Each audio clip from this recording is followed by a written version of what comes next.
The Galactic Defense Council chamber hummed with the low vibration of 1,000 different species breathing, clicking, and communicating in ways that would have seemed impossible just 50 years ago.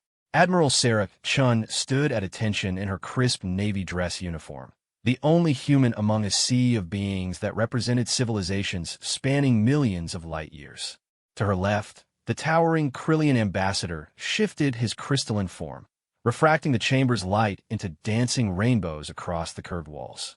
His species had mastered optical manipulation centuries before humans had discovered fire, yet their idea of stealth was simply making themselves transparent, effective but crude by human standards. The Zephyrian delegate coiled her serpentine body around her floating platform, her scales shifting through different color patterns as she communicated through bioluminescence. Her people could blend with their environment by changing their skin pigmentation, much like Earth's chameleons, but on a much more sophisticated level.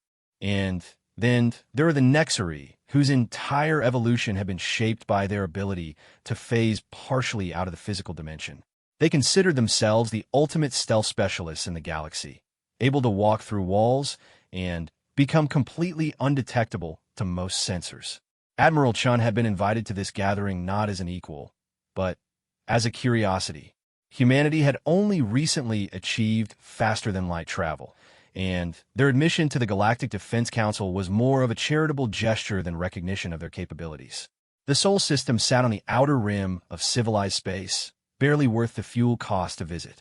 The human delegation will now present their military capabilities for review, announced the council moderator, a being of pure energy contained within a crystalline matrix.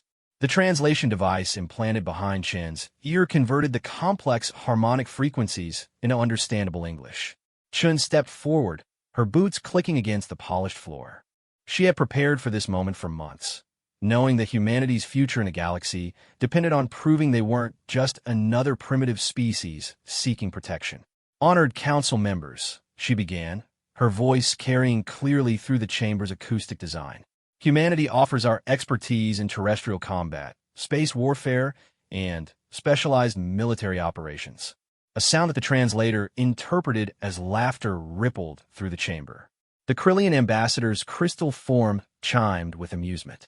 Terrestrial combat? How quaint. Most civilized species abandoned planetary warfare millennia ago. The Zephyrian delegate's scales pulsed with patterns that conveyed condescension. What could a species with less than a century of space flight possibly teach us about warfare? We were conquering star systems when your people were still fighting with metal sticks. Chun maintained her composure, though her jaw tightened slightly. With respect, honored delegates, humanity has developed unique approaches to combat that may complement existing galactic strategies. Unique approaches? The Nexari representative materialized more fully into the physical dimension, his translucent form becoming solid enough to be clearly visible. We can become invisible to all known detection methods. We can walk through your strongest fortifications. What could your primitive species possibly offer that surpasses dimensional phasing? The Admiral activated her holographic display, showing images of various human military operations throughout history. Soldiers in elaborate camouflage patterns moved through jungles, deserts, and urban environments with fluid precision. Camouflage, she said simply. The chamber fell silent for exactly 2.3 seconds before erupting in what could only be described as galactic guffaws. The Krillian's crystals sang with merriment. The Zephyrian scales cycled through color patterns indicating extreme amusement, and even a usually stoic Nexari seemed to vibrate with humor. Camouflage. The moderator's energy form flickered with curiosity mixed with disbelief. You mean hiding behind plants and rocks? Creating crude, visual deception with fabric patterns? Added the Zephyrian, her bioluminescent display now showing patterns that conveyed barely contained laughter. Chen's display shifted to show more sophisticated examples. Ghillie suits, urban camouflage, digital patterns, and adaptive camouflage systems. Human camouflage technology represents thousands of years of evolutionary pressure and technological development. Evolution. The Nexari delegate was now fully materialized, his form solid with amusement. We evolved beyond the need for such primitive concealment methods. When you can simply step outside of reality, why would you need to paint your clothing? The Krillian ambassador chimed in literally. My species has controlled light itself for over 10,000 years. We can bend photons around our forms, creating perfect invisibility. Why would we need to cover ourselves with leaves?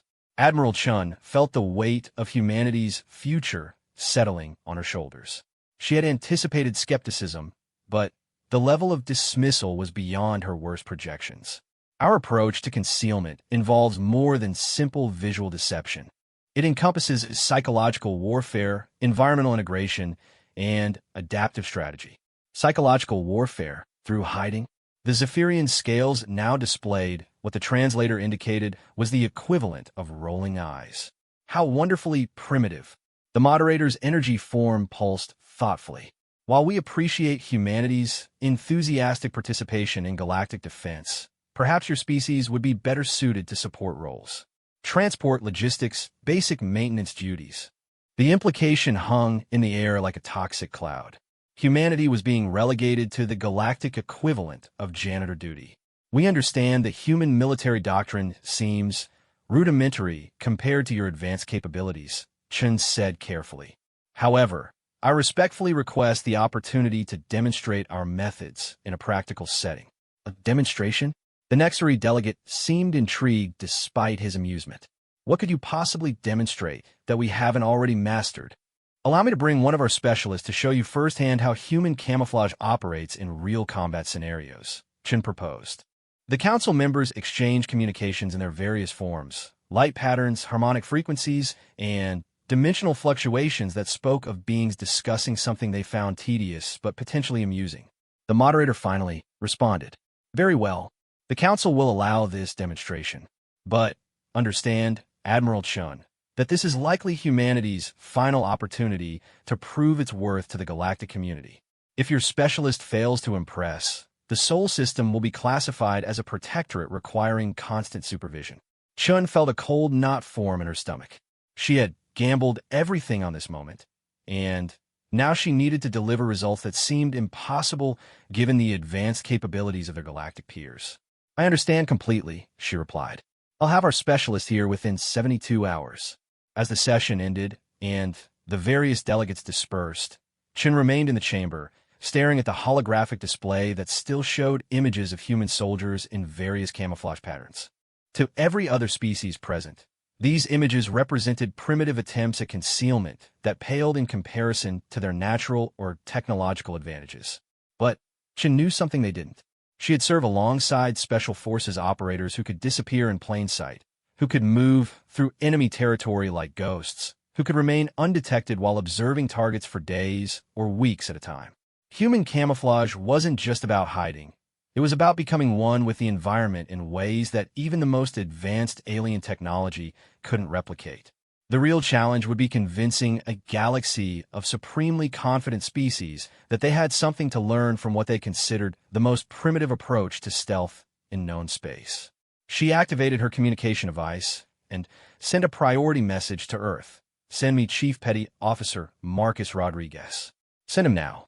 Across the galaxy, on a blue planet orbiting an unremarkable yellow star, a Navy SEAL received orders that would change the course of galactic history. Marcus Rodriguez had no idea that he was about to teach the galaxy's most advanced species that sometimes the oldest tricks were still the best tricks. The Krillian ambassador returned to his quarters, his crystalline form still chiming with amusement as he composed his report to the homeworld. The idea that a species capable of perfect light manipulation might need to learn about camouflage from beings who painted themselves green was so absurd it hardly warranted serious consideration. The Zephyrian delegate coiled into her meditation chamber, her scales shifting through patterns of comfortable superiority. Her species had been perfecting adaptive concealment when humanity's ancestors were still single-celled organisms. What could they possibly learn from such primitive beings?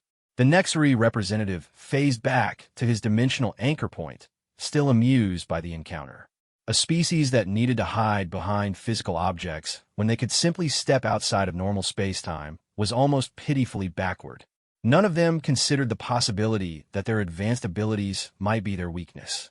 None of them understood that human camouflage had evolved not just to fool the eye, but to fool the mind itself. And none of them realized that sometimes the most sophisticated detection systems could be defeated by methods so simple they were overlooked entirely. In 72 hours, Chief Petty Officer Marcus Rodriguez would arrive at the Galactic Defense Council headquarters. He would be outnumbered by beings with capabilities that seemed almost magical compared to human technology. He would face skepticism, derision, and the expectation of failure. But Marcus Rodriguez was a Navy SEAL. He had spent his entire career making the impossible look routine. He had operated in environments where a single mistake meant death, where detection meant failure, and where the difference between success and catastrophe often came down to the ability to remain invisible in plain sight. The galaxy was about to learn that evolution didn't always favor the most advanced solution. Sometimes it favored the most adaptable one. Admiral Chun spent the next 72 hours reviewing every piece of intelligence she could access about the species that would be judging humanity's worth. She studied their sensory capabilities, their detection technologies, their military doctrines, and their psychological profiles. If Rodriguez was going to succeed, he needed every possible advantage. The Galactic Defense Council had given humanity one chance to prove their worth. They expected that chance to result in humiliating failure, confirming their assumptions about primitive Earth technology and tactics. They were about to discover that they had severely underestimated what it meant to be human. The countdown to humanity's trial had begun, and the stakes couldn't be higher. In less than 3 days, a single Navy SEAL would either secure humanity's place among the stars or condemn them to eternal servitude as the galaxy's least important species. The stage was set for a demonstration that would challenge everything the galaxy thought it knew about warfare, stealth, and the true meaning of camouflage. Chief Petty Officer Marcus Rodriguez stepped off the transport shuttle with the same measured pace he used when approaching a hostile insertion zone. The docking bay of Nexus Station stretched before him like a metallic cathedral, its walls lined with technologies that bent light, manipulated gravity, and processed information at speeds that made quantum computers look like pocket calculators. Representatives from a dozen species moved through the space with casual indifference to miracles that would have left human scientists speechless. A Krillian engineer floated past, his crystalline body singing as he adjusted gravitational fields with thought alone. A group of Zephyrians slithered through the air itself, their anti-gravity systems so advanced they seemed to swim through empty space. Rodriguez carried a single duffel bag and wore standard Navy fatigues that looked almost primitive compared to the advanced environmental suits and energy-based clothing worn by everyone else in the bay. To casual observers, he appeared to be exactly what the galaxy expected, a representative of a backwater species trying desperately to seem relevant. Admiral Chun met him at the customs checkpoint, her expression carefully neutral despite the relief she felt at seeing her requested specialist. Rodriguez snapped to attention and saluted, drawing curious stares from nearby aliens who found the rigid military protocol amusing. "At ease, Chief," Chun said quietly. "Walk with me." As they moved through the station's corridors, Rodriguez took in details that others might miss. Exit locations, security camera positions, ventilation grates, lighting patterns, foot traffic flows. His training had taught him to map any environment instinctively, looking for advantages and escape routes without conscious thought. "Sir, permission to speak freely?" Rodriguez asked as they entered a lift that moved both vertically and horizontally through the station's complex structure. "Granted. Based on your briefing, this sounds like a no-win scenario. These aliens have capabilities that make our best stealth technology look like kids playing hide and seek." Chun nodded grimly. "That's exactly what they think, Chief. And if they're right, humanity becomes a protectorate species. We'll be reduced to hauling garbage and cleaning toilets for the rest of galactic history." The lift opened onto a viewing gallery that looked out over the station's central hub.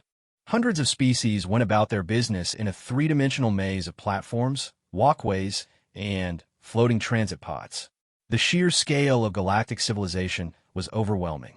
However, Chun continued, "I've spent the last 3 days studying our judges. Each species has evolved or developed stealth capabilities that far exceed anything we can achieve technologically. But that might be their weakness. Rodriguez studied the aliens moving through the hub below. How so, sir? They rely on their advantages so completely that they've forgotten how to think like prey. The Krillians bend light around themselves for perfect invisibility, but they've never had to worry about footprints, scent trails, or behavioral patterns. The Zephyrians change their appearance at will, but they still move like serpents. The Nexari can phase through solid matter, but they've never needed to master patience or stillness. And they're all expecting a demonstration of human technology, Rodriguez realized. Something they can analyze and dismiss. Exactly.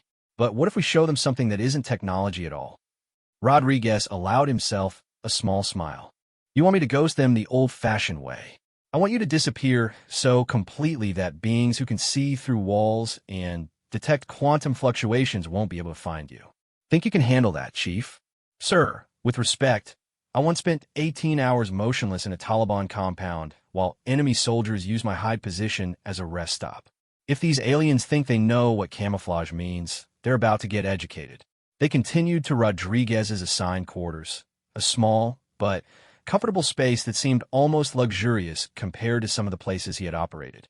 Chun handed him a datapad containing detailed information about each species that would be observing the demonstration. Study these profiles carefully. Each species has different sensory capabilities, different ways of perceiving their environment. The Nexari can detect dimensional disturbances that humans can't even comprehend. The Zephyrians see heat signatures and electromagnetic fields. The Krillians can analyze molecular compositions at a distance. Rodriguez scrolled through the information, his expression growing more interested rather than concerned. Sir, this is actually helpful intelligence. Knowing exactly what they can detect makes it easier to avoid detection. How do you figure that? Most of my career has been spent operating against enemies with unknown capabilities. At least now I know exactly what I'm up against. These beings are so focused on their technological advantages that they've probably forgotten how to look for things their sensors can't detect. Chun felt a spark of hope for the first time since the initial council meeting. What do you need for the demonstration? Rodriguez was already making mental calculations. Access to the station's environmental controls, a complete layout of the demonstration area, and 12 hours to prepare. Also, I'll need my gear from the transport. What kind of gear? Nothing fancy. Basic field equipment, some supplies, and a few items that will probably seem like junk to anyone watching. Rodriguez's eyes took on the focused intensity that Chun had seen in Special Forces operators throughout her career. The thing about real camouflage, sir, is that it's not about hiding from what your enemies can see. It's about becoming something they won't bother to notice. The next morning, word spread through Nexus Station that the human was preparing for his demonstration. Curious aliens gathered to watch the primitive being attempt to match capabilities that their species had perfected before Earth had developed complex life. The designated demonstration area was a multi-level chamber designed to test various forms of stealth technology. It contained obstacles, hiding spots, and sensor arrays capable of detecting everything from quantum signatures to thought patterns. The observing species had used this chamber to showcase their own abilities, often completing their demonstrations in mere minutes.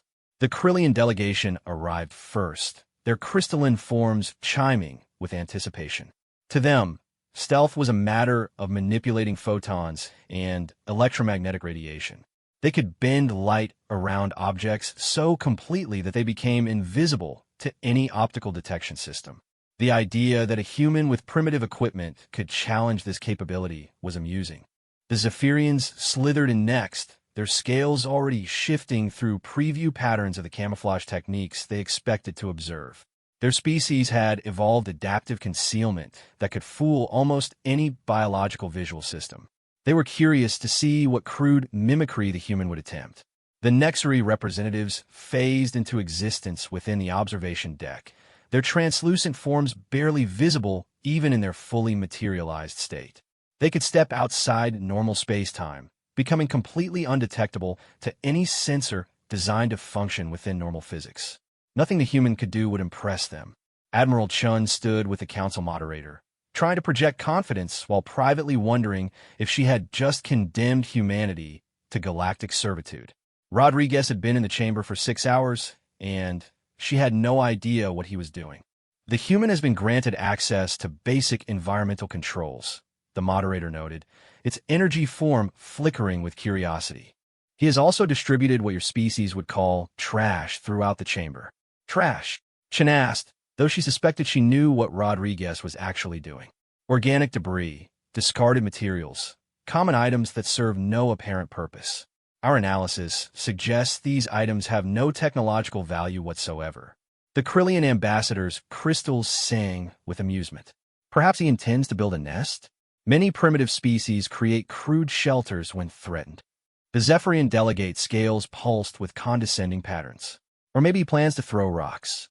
Some early species developed projectile weapons before achieving true civilization. Beings of the Council, Chun announced, Chief Petty Officer Rodriguez is ready to begin his demonstration. The chamber's main display activated, showing a complex three-dimensional map with sensor overlays from multiple detection systems.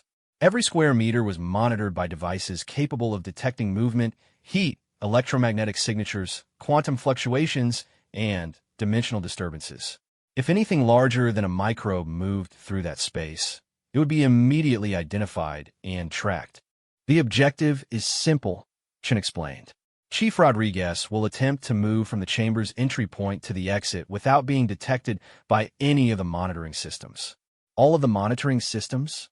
The Nexery representative seemed genuinely curious, including quantum resonance detectors and dimensional stability scanners. All of them. The observers leaned forward with interest. This wasn't just a test of primitive human camouflage. It was a challenge to technology that could detect threats operating outside normal physics. And how long does your specialist estimate this will take? Asked the moderator. Chen smiled with more confidence than she felt. He's already begun. The chamber display showed empty space. Every sensor reading indicated normal baseline conditions. There was no movement, no heat signatures, no electromagnetic disturbances. Nothing was happening. Where is he? Asked the Zephyrian delegate after several minutes of inactivity. According to all sensors, he isn't in the chamber, reported the Krillian engineer monitoring the detection systems. The Nexery representative phased more fully into normal space, his form becoming solid with concentration. Dimensional scanners show no disturbances. He cannot be using our phasing techniques. Chun checked her chronometer. Rodriguez should have been moving for 27 minutes according to the timeline they had discussed. Chief Rodriguez, report status, she said into her communicator. Roughly halfway to the objective, sir, came the quiet reply. No complications so far. The observers exchanged glances, communications, and dimensional fluctuations that expressed confusion and growing respect. Halfway, the moderator's energy form flickered rapidly. Sensors show no indication of movement anywhere in the chamber. Maybe your sensors are malfunctioning, the Zephyrian suggested, though her scales showed patterns of uncertainty rather than confidence. The Krillian engineer began running diagnostic scans on every detection system. All sensors are functioning within normal parameters. I am detecting ambient temperature variations, normal air circulation patterns, and the presence of the organic debris the human distributed earlier. The debris, the Nexery representative said thoughtfully. What if the human is using the debris as concealment? Impossible, replied the Krillian. Our sensors can differentiate between organic matter and living tissue. The quantum signature of a human body cannot be masked by simple organic materials. Chun was beginning to understand what Rodriguez was doing, and the elegance of it was breathtaking. While the aliens focused on detecting human life signs, they were completely ignoring the possibility that the readings they were getting were exactly what Rodriguez wanted them to see. 43 minutes into the demonstration, Rodriguez's voice came through the communicator again. Sir, I'm in position at the exit, awaiting further orders. The observation deck fell silent. Every sensor in the chamber still showed baseline readings. According to the most advanced detection technology in the galaxy, the chamber was empty except for scattered debris. This is impossible, whispered the Zephyrian delegate. Nothing can move through that chamber without triggering at least one detection system. The Krillian engineer was frantically checking his equipment. All systems are functioning perfectly. I have recorded no movement, no life signs, no disturbances of any kind. The Nexary representative had materialized completely, his form solid with concentration and what might have been concern. Even if he could somehow mask his quantum signature, dimensional scanners would detect any space-time displacement caused by mass movement. Chun activated the chamber's visual display, switching to normal optical cameras. The chamber appeared empty except for the organic debris Rodriguez had distributed throughout the space. "Chief Rodriguez," she called, "please identify your current position for our observers." A small piece of what appeared to be rotting vegetation near the exit suddenly shifted, and Rodriguez rose from what had seemed to be just another piece of organic debris. He had been completely motionless for over 40 minutes, covered by materials that made him indistinguishable from the background trash he had placed throughout the chamber. But it was more than just visual camouflage. His body temperature had been regulated to match ambient air. His breathing had been controlled to avoid creating detectable air currents. His positioning had been calculated to align with natural air circulation patterns. He had become, in every detectable way, part of the chamber's environment. The observation deck erupted in confusion, amazement, and the alien equivalent of shock. The most advanced species in the galaxy had been completely fooled by a technique that required no technology more sophisticated than patience, planning, and an understanding of how detection systems actually worked. The demonstration wasn't over yet, but Rodriguez had already proven that human camouflage was something far beyond what any of them had imagined. They had been looking for advanced technology and sophisticated equipment, never considering that the most effective concealment might involve becoming so ordinary that advanced sensors simply overlooked it entirely. The galaxy was about to learn that sometimes the most primitive approaches were primitive for a very good reason. They worked. The silence on the observation deck stretched for several seconds as the full implications of what they had witnessed sank in. Rodriguez stood calmly at the chamber exit, brushing organic debris from his uniform with the casual efficiency of someone completing a routine exercise. "Ow!" The word came from the Nexary representative, his translucent form flickering with what appeared to be genuine confusion. "Our dimensional scanners can detect quantum fluctuations caused by the movement of individual molecules. How did you avoid triggering them?" Rodriguez looked up at the observation deck with the patient expression of a teacher addressing eager students. "I didn't avoid your scanners, sir. I gave them exactly what they expected to detect." The Krillian engineer's crystalline form stopped chiming entirely, which Admiral Chun had learned indicated deep concentration. "Explain." "Your scanners detected organic debris throughout their movement," Rodriguez said, gesturing to the materials scattered around the chamber. "Dead plant matter, rotting wood, decomposing leaves, all generating normal quantum signatures for organic materials undergoing natural decay processes." The Zephyrian delegates' scales shifted through patterns that the translator interpreted as dawning comprehension mixed with disbelief. "You became a debris?" "I became indistinguishable from the debris," Rodriguez corrected. "Your sensors were looking for something trying to hide. Instead, they found something that belonged exactly where it was." The council moderator's energy form pulsed rapidly. "But our thermal scanners should have detected your body heat. Our electromagnetic sensors should have identified your neural activity. Our chemical analyzers should have recognized human pheromones." Rodriguez smiled. "They did detect all of those things, sir, but not where you expected them to be." Chun felt her heart skip as she realized the full scope of what Rodriguez had accomplished. It wasn't just camouflage, it was a complete understanding of how advanced detection systems worked and how to exploit their logical assumptions. "Body temperature," Rodriguez began, settling into the teaching tone he used when training new recruits. "I spent 6 hours mapping the chamber's thermal patterns. Your environmental systems create predictable hot and cold zones based on air circulation, energy conduit placement, and ambient heat sources. I positioned myself in zones where human body temperature would read as normal environmental variation." The Krillian engineer began frantically reviewing thermal scan data from the demonstration. "Impossible. Human body temperature is significantly higher than station ambient temperature. Under normal circumstances, yes, sir. But human physiology can be controlled through breathing techniques, circulatory manipulation, and metabolic regulation. I lower my core temperature by 3 degrees and used external cooling materials to match ambient readings." Rodriguez reached into his pocket and pulled out several small packets. Endothermic chemical reactions. Military field medicine uses them for treating hypothermia. I used them for creating thermal signatures that matched environmental norms. The Nexary representative materialized more fully, his form becoming almost completely solid. What about electromagnetic signatures? Human neural activity generates detectable electrical patterns. Yes, sir, but so does station equipment. I mapped the chamber's EM field generators and positioned myself where my bioelectric signature would be masked by background electromagnetic noise. Rodriguez gestured to several locations around the chamber. Your sensors detected exactly the electrical activity they expected to find in those positions. The Zephyrian delegate's scales had shifted to patterns indicating what the translator noted as intellectual respect mixed with frustration. Chemical detection? Human sense signatures are distinctive.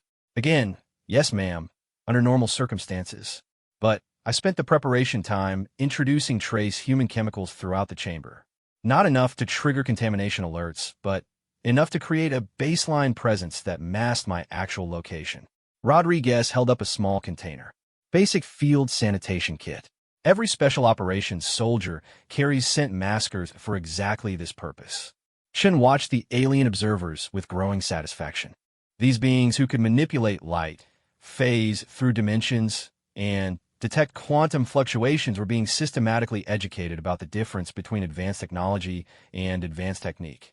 The debris placement wasn't random, the moderator observed, its energy form steadying as it processed the implications. You created a comprehensive deception strategy. Yes, sir. Classical misdirection combined with environmental integration. Your sensors were functioning perfectly. They were just analyzing a situation that had been carefully constructed to produce specific results. The Krillian engineers' crystals began chiming again, but in a different harmonic pattern that suggested deep thought rather than amusement. This technique requires no advanced technology. Any species could theoretically employ similar methods. Rodriguez nodded. With proper training, yes, sir. But it requires understanding the psychology of both the observer and their detection systems. Technology tends to make users dependent on their tools rather than their minds. The words hung in the air like an accusation, though Rodriguez had delivered them with complete respect and neutrality. Demonstrate the technique again, the Nexary representative requested suddenly. But this time we will know what to look for.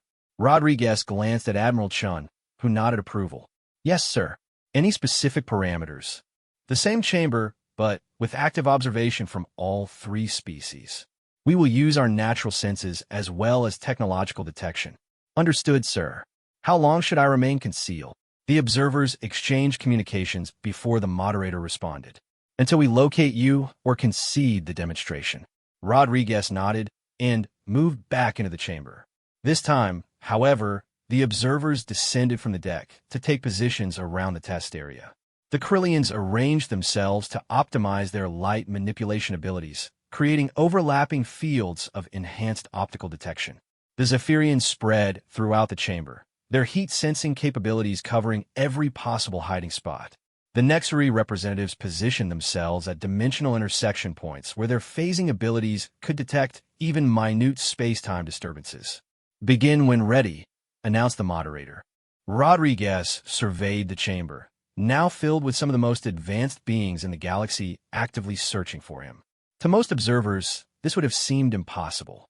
But Rodriguez had spent his career operating under the assumption that any detection was possible, which meant every concealment method had to be perfect. He moved differently this time, not toward the debris he had prepared, but toward areas that offered no obvious concealment. The observers tracked his initial movement easily, their various detection methods converging on his position as he crossed the chamber. Then he simply stopped.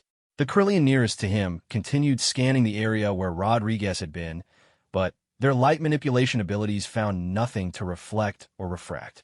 The Zephyrian delegate slithered closer, her heat detection organs searching for the thermal signature that had been there moments before.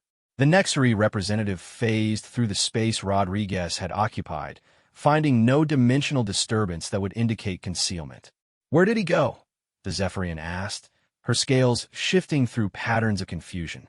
He was right here, The Krillian confirmed, his crystals chiming with certainty. I had a perfect optical lock on his position. The Nexari representative materialized completely, his form solid with concentration. There is no dimensional disturbance. He did not phase or shift between realities. From the observation deck, Admiral Chun watched the galaxy's most advanced species search frantically for a human who was standing in plain sight.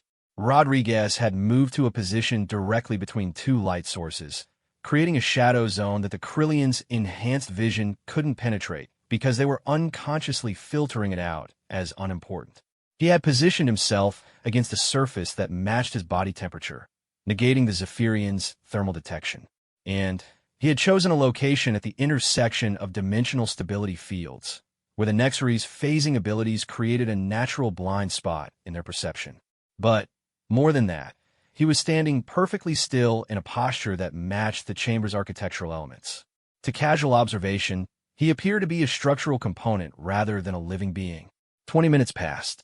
The observers expanded their search patterns, used increasingly sophisticated detection methods, and grew more frustrated with each failed attempt to locate their target.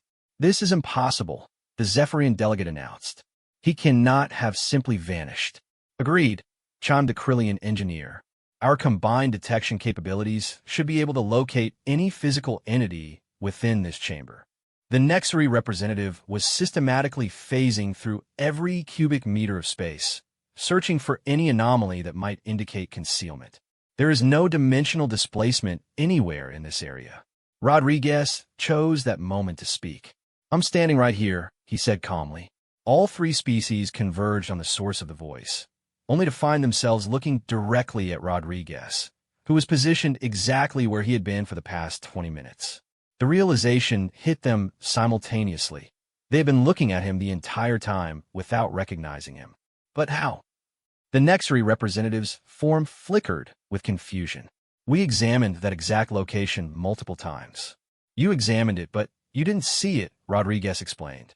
"Human camouflage isn't about becoming invisible. It's about becoming uninteresting." The Krillian engineer's crystals sang with a harmony that suggested intense intellectual engagement. "Explain this concept of uninteresting. Your minds process enormous amounts of sensory information every second. To function efficiently, your brains filter out anything that doesn't seem relevant or threatening. I position myself to match your mental categories of normal and unimportant." Rodriguez gestured to his position. "I wasn't hiding from your senses. I was hiding from your attention." The implications of this statement rippled through the observation chamber like a shockwave. These species had developed incredible technological advantages, but they had also developed dependencies on those advantages that created exploitable weaknesses. This technique, the moderator observed, it could be used against any species, regardless of their technological capabilities. "Yes, sir," Rodriguez confirmed. The more advanced the detection technology, the more likely it is to have predictable patterns and logical assumptions that can be exploited. The Zephyrian delegates' scales displayed patterns of what the translator indicated was professional respect.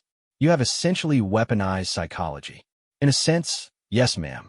Human military doctrine has always emphasized that the most important battlefield is the mind. Technology is just a tool. Victory comes from understanding how your enemy thinks."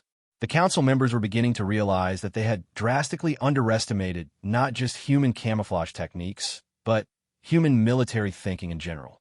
These weren't primitive beings with crude concealment methods.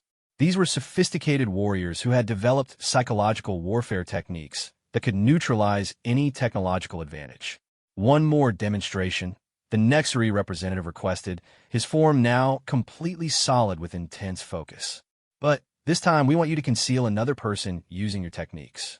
Rodriguez looked surprised for the first time since arriving at the station. "Sir, can your camouflage methods be taught to other species?" Rodriguez glanced at Admiral Chun, who nodded encouragement despite her own uncertainty about where this was leading. "Yes, sir, but it would require extensive training in human psychological warfare principles." "Understood. We volunteer for this training." The chamber fell silent as the implications of that statement sank in. The galaxy's most advanced species were asking to learn from what they had considered the most primitive concealment techniques in known space. All of you, Admiral Chen asked. All of us, confirmed the moderator. If human camouflage techniques can neutralize our combined detection capabilities, we need to understand both how to use them and how to defend against them. Rodriguez smiled with the satisfaction of a teacher whose students had finally grasped a complex concept. I'll need to start with basic principles of psychological warfare and environmental integration. This isn't something you can learn overnight. The galaxy's introduction to human military doctrine was about to become much more intensive than anyone had anticipated. 3 days into Chief Rodriguez's training program for the Galactic Defense Council, the emergency klaxons began wailing throughout Nexus Station. The harmonic frequencies cut through the air with the urgency of imminent catastrophe, sending species scurrying for their emergency stations with the practiced efficiency of beings who had survived multiple galactic crises. Admiral Chun burst into the training chamber where Rodriguez was attempting to teach a Zephyrian delegate the basics of breathing control for thermal regulation. The alien scales were shifting through frustrated color patterns as she struggled to master techniques the human children could learn in basic survival courses. Chief, we have a situation, Chen announced. Priority Alpha, emergency. Rodriguez immediately shifted into alert mode, his relaxed teaching posture replaced by the coiled readiness of a special operations soldier. What's the threat, sir? Hostile infiltration. The Void Runners have penetrated deep space monitoring stations throughout the Outer Rim. 3 systems have gone dark in the past 6 hours. The alien observers in the chamber went rigid with species-specific expressions of alarm. The Void Runners were legend throughout galactic space, a nomadic civilization that had rejected peaceful contact with the Galactic Defense Council in favor of raiding, conquest, and systematic destruction of any civilization they encountered. The Nexari representative materialized fully, his translucent form becoming solid with concern. The Void Runners have been dormant for over 2 centuries. Intelligence suggested they had moved beyond our galactic boundaries. Apparently, intelligence was wrong, Chen replied grimly. Current projections show their fleet moving toward inhabited systems. At their current speed, they'll reach the Centauri colonies within 72 hours. The Krillian engineers' crystals sang with alarmed harmonics. The Centauri system has over 40 billion inhabitants. If the Void Runners follow their historical patterns, they will exterminate the entire population. Rodriguez absorbed this information with the calm focus that had carried him through 2 decades of high-stakes operations. Sir, what assets do we have for defense? That's the problem, Chief. The Council's main battle fleets are deployed on the far side of the galaxy dealing with a territorial dispute. The nearest significant military presence is 8 days away at maximum hyperspace velocity. Local defense forces? Minimal. The Outer Rim systems rely on early warning networks and rapid response fleets. But the Void Runners took out our monitoring stations first. By the time we detected their presence, they were already past our outer defensive perimeter. The moderator's energy form appeared in the chamber, crackling with emergency protocols. Admiral Chun, the Council has reached a decision regarding the current crisis. Yes, sir. We are implementing emergency defensive measures for all Outer Rim colonies. However, intelligence indicates that the Void Runners are specifically targeting the research facility on Kepler Station. Chun felt ice form in her stomach. The Xenobiology Research Facility? Correct. The facility contains biological samples and research data from over 3,000 species. If the Void Runners capture this information, they will have detailed knowledge of biological vulnerabilities for most of galactic civilization. Rodriguez stepped forward. Sir, what kind of intelligence do we have on the facility's current status? The moderator's form flickered with uncertainty. Unknown. All communication with Kepler Station ceased 18 hours ago. We must assume the facility has been compromised. The Zephyrian delegate's scales displayed patterns of deep concern. If the research data falls into Void Runner hands, they will be able to develop biological weapons targeting specific species. The casualty estimates would be catastrophic. How many personnel at the research facility? Rodriguez asked with the detached professionalism of a soldier calculating operational parameters.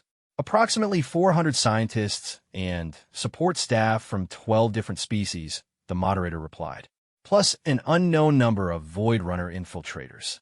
Rodriguez was already running tactical calculations.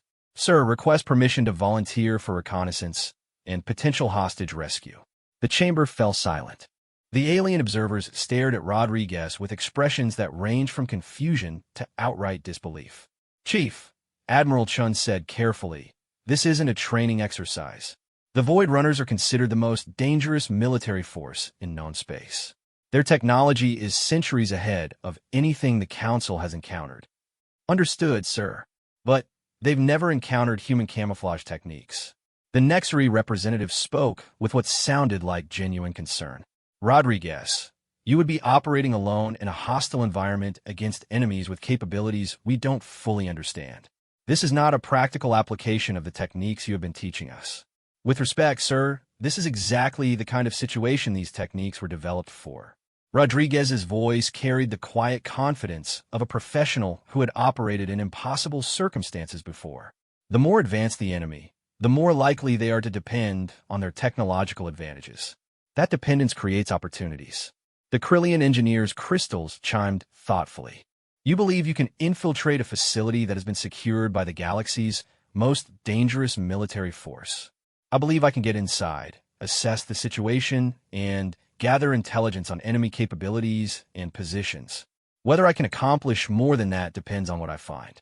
Admiral Chen recognized the look in Rodriguez's eyes. It was the same expression she had seen in Special Forces operators throughout her career when they were presented with missions that seemed impossible to everyone except the people who would actually carry them out. Chief, even if you could reach the facility undetected, you would be operating without backup, without extraction options, and without support infrastructure. Rodriguez smiled with grim satisfaction. Sir, that's exactly how SEALs prefer to operate. The Council observers spent the next several minutes exchanging communications in their various forms of rapid discussion. Light patterns, harmonic frequencies, and dimensional fluctuations spoke of beings trying to process a proposal that challenged every assumption about rational military planning. Finally, the moderator's energy form steadied. Rodriguez, explain your operational concept. Simple infiltration and reconnaissance, sir. Use human stealth techniques to penetrate the facility, gather intelligence on enemy numbers and capabilities, locate any surviving personnel, and assess options for either rescue or denial operations. Denial operations? The Zephyrian delegate asked. If the research data cannot be recovered, it must be destroyed to prevent enemy acquisition.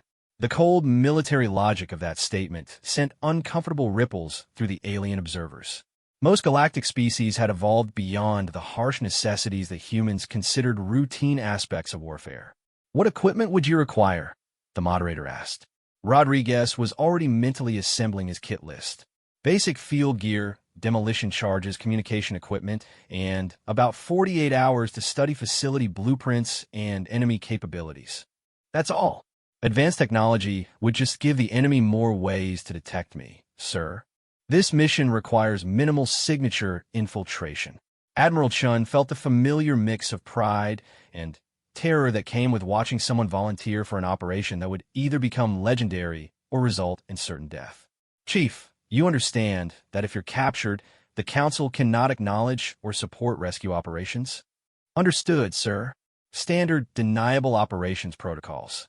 The Nexery representative spoke with something that sounded like admiration. You are volunteering for a mission that military analysts consider impossible, with no guarantee of success, no backup support, and no extraction plan. Rodriguez nodded. Yes, sir.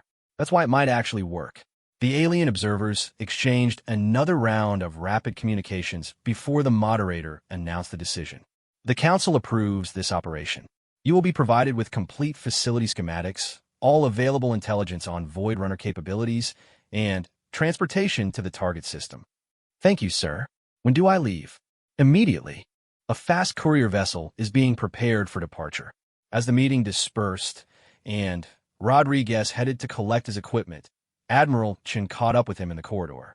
Marcus, you know this is probably a one-way mission. Rodriguez paused, and looked back at her with the calm expression of someone who had accepted that possibility long ago. Sir, every mission is potentially one way. The trick is not letting that affect your performance. Why volunteer for this? You've already proven your point about human capabilities. Rodriguez considered the question seriously. Because those scientists are counting on someone to help them, and because the galaxy needs to understand that humans don't just have advanced camouflage techniques. We have advanced military commitment. We don't abandon people who need help, even when helping them seems impossible. 6 hours later, Chief Petty Officer Marcus Rodriguez was aboard a Krillian courier vessel, studying facility blueprints and enemy intelligence while hurtling through hyperspace toward what might be either the most important military operation in galactic history or the most spectacular failure of human arrogance. The aliens who had laughed at human camouflage techniques were now placing their hopes in a single human warrior who believed that sometimes the most advanced technology could be defeated by someone who understood the difference between being invisible and being overlooked. The Void Runners were about to receive an education in human military doctrine that would either save billions of lives or demonstrate conclusively that some enemies were too advanced for traditional military solutions. Either way, the galaxy was about to learn what it really meant when humans went to war. Kepler Station hung in the void like a wounded beast, its normally bright exterior lighting dimmed to emergency levels while massive Void Runner ships maintained position around the research facility like predators guarding their prey. Chief Rodriguez studied the tactical situation through the courier vessel's stealth sensors, noting patrol patterns, weapon emplacements, and what appeared to be ongoing construction activities on the station's hull. They're not just occupying the facility, he observed to the Krillian pilot. They're modifying it. The pilot's crystalline form chimed nervously. Our intelligence suggests the Void Runners are installing quantum resonance broadcasters. If they activate those systems with the research data, they could transmit biological warfare specifications to Void Runner fleets throughout the galaxy. Rodriguez absorbed this information with grim professionalism. The mission had just escalated from rescue and reconnaissance to preventing galactic genocide. How long until those systems are operational? Analysis of the construction activity suggests 12 to 18 hours. And how long until council fleets arrive? Minimum 7 days. Rodriguez nodded calmly. Then, we stop them before they finish. The pilot's crystals sang with disbelief. How can one human stop an entire Void Runner occupation force? Same way one human infiltrates an impregnable facility, Rodriguez replied, checking his equipment one final time. By not fighting them directly. The insertion went exactly as planned, which made Rodriguez suspicious since successful insertions were usually the result of enemy overconfidence rather than friendly competence. The Void Runners had established a patrol perimeter that could detect any known stealth technology, but they were scanning for ships, energy signatures, and dimensional disturbances. They weren't looking for a human in an emergency survival suit, using nothing more sophisticated than control ballistics to drift toward the station like another piece of space debris. Rodriguez's suit had been modified with chemical heat sources to match the thermal signature of metallic wreckage, while magnetic field generators mimicked the electromagnetic patterns of damaged equipment. To Void Runner sensors, he appeared to be exactly what he was impersonating, another piece of battle debris floating through space.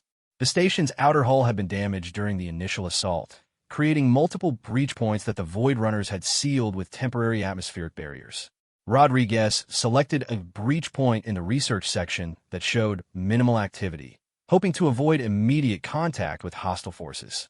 Cutting through the temporary barrier required delicate work with molecular cutters that could slice through alien composites without creating energy signatures that might alert patrol sensors. Rodriguez had practiced the technique during his approach, timing each cut to coincide with natural electromagnetic fluctuations from the station's modified systems. Inside the facility, the evidence of Void Runner occupation was immediately apparent. The corridors showed signs of violent entry, with blast marks and structural damage indicating that the initial assault had been swift and brutal. Emergency lighting cast everything in deep red shadows that would have been disorienting to most species, but provided perfect concealment for someone trained in low-light operations. Rodriguez moved through the facility like a ghost, avoiding the main corridors where Void Runner patrols maintained regular schedules. His study of the station blueprints had identified maintenance passages, utility conduits, and service areas that provided access to critical sections without exposing him to enemy observation. The research laboratories told a grim story. Equipment had been systematically dismantled and removed, while data storage systems showed evidence of forced access. The Void Runners weren't just stealing research data. They were extracting it with the methodical efficiency of a military intelligence operation. In the central laboratory complex, Rodriguez found what he was looking for: a Void Runner technical team working to integrate their quantum broadcasting equipment with the station's research computers. 6 aliens in advanced armor were systematically connecting exotic technology to systems that contained biological data on thousands of galactic species. Rodriguez observed them for 47 minutes, cataloging their equipment, procedures, and security protocols. The Void Runners were impressive in their technological sophistication, but they were also predictably methodical. Their activities followed precise schedules with minimal variation, creating opportunities for someone patient enough to identify patterns. The holding area for captured personnel was located in what had been the station's main conference facility. Rodriguez counted approximately 200 survivors from the original 400 personnel, confirming that the initial assault had been as brutal as the physical evidence suggested. The survivors were being held under heavy guard, while Void Runner interrogation specialists extracted information about the research facility's systems and data organization. Rodriguez spent several hours mapping enemy positions, patrol schedules, and defensive arrangements before moving toward his primary objective: the quantum broadcasting array that would allow the Void Runners to transmit their stolen research throughout the galaxy. The array had been installed in the station's main communications chamber, where massive power conduits could support the energy requirements for galactic range transmission. Void Runner engineers were making final adjustments to the system, while guards maintained perimeter security with weapons that could vaporize most known materials. Rodriguez studied the installation with growing understanding of both the threat and the opportunity it represented. The quantum broadcasting system required massive energy inputs to function, which meant it would be vulnerable to power disruption. More importantly, the Void Runners had connected their equipment directly to the station's main power grid, creating a single point of failure that could be exploited by someone with demolition training. But destroying the broadcasting array would only delay transmission, not prevent it. The Void Runners could rebuild their system or transfer the data to their ships for transmission from another location. A truly effective solution required eliminating both the broadcasting capability and the stolen data. Rodriguez spent the next 6 hours moving through the facility like a predator studying its prey, identifying critical systems, backup power sources, and the central computer cores where the research data was being processed. His plan took shape with the methodical precision of someone trained to turn impossible situations into manageable problems. The Void Runners had made several assumptions that would prove fatal. They assumed that any sabotage attempt would target their equipment directly. They assumed that any infiltrator would use advanced technology that could be detected by their sensors. And they assumed that any rescue attempt would focus on liberating the captured personnel rather than denying the enemy their objectives. Rodriguez was planning to prove all of those assumptions wrong.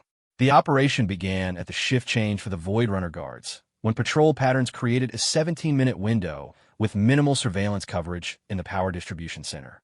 Rodriguez placed shaped charges on the primary fusion reactors, but not to destroy them. Instead, the charges were designed to create controlled failures that would appear to be equipment malfunctions rather than sabotage. The research data storage system proved more challenging. The Void Runners had isolated the computer cores from external access, requiring physical infiltration of the heavily guarded data center. Rodriguez waited for the guards to complete their routine inspection, then moved into the facility through an atmospheric recycling vent that provided access to the computer chamber. The data storage system was protected by quantum encryption that would have taken galactic intelligence services years to break, but Rodriguez wasn't trying to access the data. Instead, he placed electromagnetic pulse devices throughout the storage array, designed to activate when the power grid failed and corrupt all stored information beyond recovery. The quantum broadcasting array required a more direct approach. Rodriguez used molecular acid to weaken critical structural supports, ensuring that when the power disruptions occurred, the resulting electromagnetic feedback would cause catastrophic system failure. The damage would appear to be the result of power surge overload rather than sabotage. The final element of the plan involved the captured personnel. Rodriguez couldn't evacuate 200 people without alerting the entire Void Runner force, but he could provide them with the means to defend themselves when the opportunity arose. Emergency weapon caches throughout the facility were unlocked using access codes Rodriguez had memorized from the station blueprints. At exactly 0300 station time, when Void Runner patrols were at minimum staffing levels and the technical teams were focused on final system preparations, Rodriguez activated the demolition charges. The power grid failures cascaded through the station's systems with the precision of a planned sequence. But to Void Runner engineers, they appear to be equipment malfunctions triggered by the strain of supporting their broadcasting array. As emergency power systems struggled to compensate, electromagnetic feedback surged through the quantum broadcasting equipment, causing precisely the kind of catastrophic failure that Rodriguez had engineered. In the confusion that followed, the captured research personnel armed themselves and began fighting back against their captors with the desperation of beings who knew they were facing extinction. The Void Runners found themselves dealing with simultaneous equipment failures, prisoner riots, and what appeared to be systemic facility breakdowns. Rodriguez used the chaos to accomplish his final objective, ensuring that the Void Runner ships couldn't simply transfer operations to their own vessels. Shaped charges placed on the station's docking systems created structural failures that severed connections between the station and the Void Runner fleet, while electromagnetic pulse devices disabled the data transfer systems that would have allowed remote data transmission. By the time Void Runner commanders realized they were dealing with sabotage rather than equipment failure, their mission had become impossible to complete. The research data had been corrupted beyond recovery, their broadcasting equipment was destroyed, their ships were separated from the station, and they were fighting a guerrilla war against armed personnel who knew the facility better than they did. The Void Runner withdrawal was swift and decisive. Faced with a situation they couldn't control and objectives they couldn't accomplish, they abandoned the station and retreated to hyperspace before Council reinforcement fleets could arrive. Rodriguez emerged from the facility 36 hours later to find Galactic Defense Council ships establishing orbital security around Kepler Station. The rescued personnel were evacuated to medical facilities while investigators tried to understand how a single human had neutralized what should have been an unstoppable enemy operation. Admiral Chun met Rodriguez at the evacuation shuttle with an expression that mixed relief, pride, and professional amazement. "Chief, intelligence reports indicate that the Void Runners suffered complete mission failure. How did you accomplish what an entire Council battle fleet couldn't have achieved?" Rodriguez considered the question while watching medical personnel treat the rescued research staff. "Sir, the Void Runners are the most advanced military force in the galaxy, which means they rely on their technological advantages to solve problems. They never considered that someone might use their strengths against them." Explain. They installed quantum broadcasting equipment that required massive power inputs, then connected it to systems they didn't fully understand. They assumed that any sabotage would target their equipment directly rather than the infrastructure supporting it. And they never imagined that someone would prioritize denying objectives over preserving assets. Shin nodded with growing understanding. "You didn't fight them. You convinced them to defeat themselves." "Yes, sir. Human military doctrine emphasizes that the best victories are achieved when the enemy never realizes they're in a fight until after they've lost." 2 weeks later, Chief Rodriguez stood before the Galactic Defense Council in the same chamber where Admiral Chun had first presented human military capabilities. But this time, the atmosphere was entirely different. Instead of dismissive laughter, there was respectful attention. Instead of condescending curiosity, there was genuine interest in learning from human expertise. The moderator's energy form pulsed with what appeared to be satisfaction. "Chief Rodriguez, your actions at Kepler Station have prevented what intelligence services estimate would have been the extinction of over 200 billion sentient beings. The Council formally recognizes both your individual achievement and humanity's contribution to galactic security." The Nexari representative materialized fully, his form solid with respect. We request that humanity establish training programs for all Council military forces in what you call unconventional warfare. The Zephyrian delegates' scales displayed patterns of formal admiration. Our military academies require instruction in human tactical doctrine and strategic thinking. The Krillian ambassadors' crystals sang with harmonious appreciation. The Sol system is hereby designated as a full council member with all associated privileges and responsibilities. Rodriguez accepted the accolades with the same professional composure he had shown throughout the crisis. But Admiral Chun could see the satisfaction in his eyes. Humanity had not only proven their worth to galactic civilization, they had demonstrated that sometimes the most advanced solutions came from understanding that advancement and effectiveness were not always the same thing. The galaxy had learned that human camouflage was about more than hiding. It was about understanding psychology, exploiting assumptions, and turning enemy strengths into vulnerabilities. Most importantly, they had learned that the humans who had seemed so primitive were actually warriors whose ancestors had survived and thrived in conditions that would have destroyed most civilizations. The species who had laughed at human camouflage techniques now requested human instructors for their military academies. The beings who had dismissed human capabilities as primitive now recognized them as sophisticated beyond their understanding. And Chief Petty Officer Marcus Rodriguez returned to Earth knowing that he had not only saved billions of lives, but had secured humanity's future among the stars by proving that sometimes the oldest tricks were still the best tricks. The galaxy would never underestimate human camouflage again.